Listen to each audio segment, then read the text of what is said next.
Shah social justice for international civil and human rights council వారు బృంద వృద్ధాశ్రమంలో అన్నదాన కార్యక్రమం చేశారు. ఈ సందర్భంగా స్టేట్ వైస్ ప్రెసిడెంట్ రియాజ్ మాట్లాడుతూ వృద్ధులకు సేవ చేయడంలో తమకు ఎంతో సంతోషకరంగా ఉందన్నారు. ఈ కార్యక్రమంలో state vice president Vijayasai Moulani, Kadapa జిల్లా vice president media incharge Shyam, joint secretary Swapna, media member Subbarayudu పాల్గొన్నారు.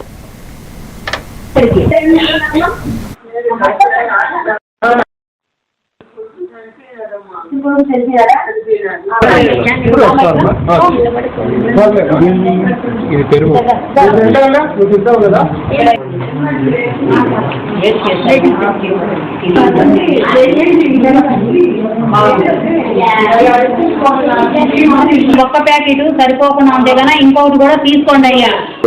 బుద్ధ ఆశ్రమంలో Shah social justice for international and civil rights human council తరఫున మనం ఈరోజు అన్నదాన కార్యక్రమం చేయడం జరిగింది.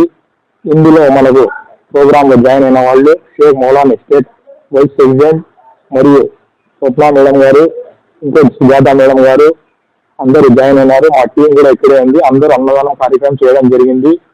ఇందులో అందరూ వాళ్ళు పంచుకున్నందుకు అందరికీ కృతజ్ఞతలు తెలుపుకుంటూ వృద్ధ ఆశ్రమంలో ఎంతమంది నిరాశలు, పెద్దలు, పూజ్యులు అందరూ ఉన్నారో వాళ్ళకి ఇలాంటి మరిన్ని కార్యక్రమాలు చేయించుకోవాలని, చేసే ఆశ మరియు భాగ్యం మనకు ఇంకా దొరకాలని కోరుకో. ఈ అనాథాశ్రమంలోకి వచ్చి స్వప్న అన్నదానం చేయడం జరిగింది.